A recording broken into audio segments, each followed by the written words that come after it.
Alors, je suis Nicolas Okimenuti, cofondateur de Waves of Change, donc ONG partenaire de BPI France Euroquity. Nous, notre mission, c'est de rendre les villes côtières plus durables et résilientes.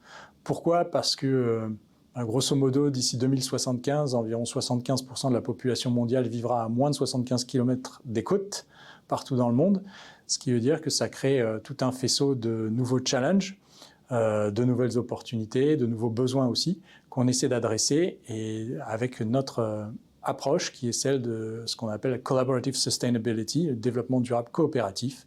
Donc on a créé depuis 5 ans une coalition d'acteurs publics, privés, locaux, aussi des 5 continents, scientifiques également, des ONG, des startups bien sûr, des investisseurs, et puis plein d'autres acteurs, parties prenantes, voilà, de cette transition.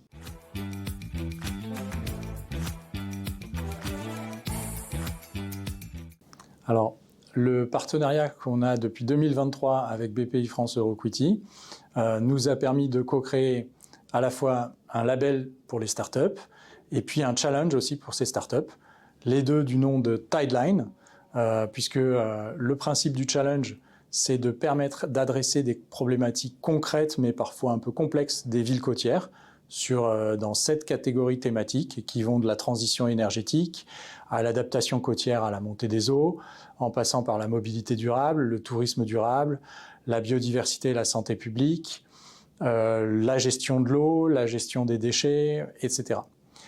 Donc dans ces 7 catégories, on a des villes qui pitchent leurs problématiques et des startups qu'on challenge à répondre, à s'imprégner de ces contextes pour mieux répondre en amenant une brique concrète d'une réponse plus globale à ces enjeux.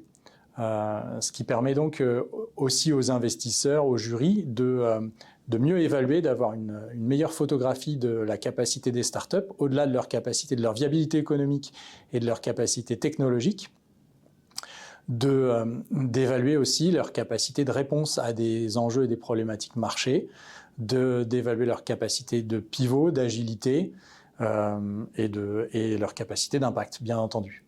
Le label vient justement récompenser ces startups à l'issue de ce challenge, et donc on en est ravis. En quelques chiffres, donc depuis 2023, on a organisé ensemble une dizaine d'événements. On a mobilisé une trentaine d'investisseurs, près de 300 startups en provenance de France, d'Espagne, du Portugal, de la Suisse, de l'Allemagne, du Maroc, du Sénégal, des États-Unis, même de Singapour, sur ces différentes catégories.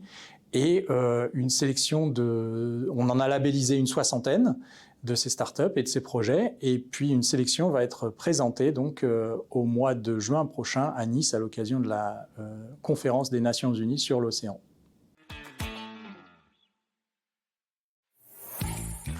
Alors l'impact dans tout ça, on a permis de générer des partenariats concrets et originaux pour mieux adresser ensemble des problématiques concrètes de ces villes côtières.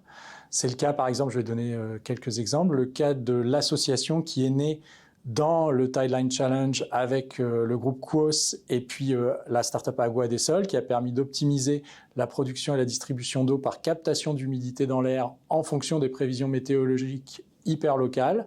C'est un projet qu'on a labellisé et qui a obtenu un financement d'Eurostar pour 2026 en vue d'être appliqué aussi à l'agriculture locale dans des régions côtières parfois un peu sèches, en France, au Maroc, en Grèce par exemple.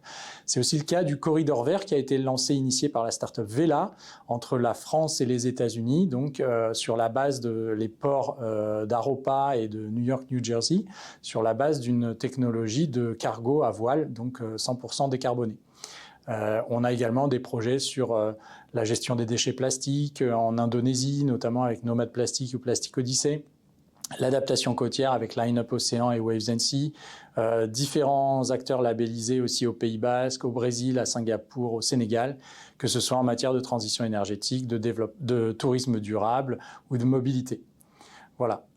Pour la suite, beaucoup de ces projets seront donc présentés cette année au Forum Waves of Change et puis, comme je vous le disais, à l'UNOC, aux Nations Unies, à Nice, en juin prochain. Alors le mot de la fin, j'en ai 2. Le premier, c'est rendez-vous du 28 au 30 avril 2025 à Biarritz, donc avec les 200 acteurs qui nous rejoignent de la coalition pour traiter de ces sujets et avancer encore un peu en prévision de la conférence des Nations Unies en juin.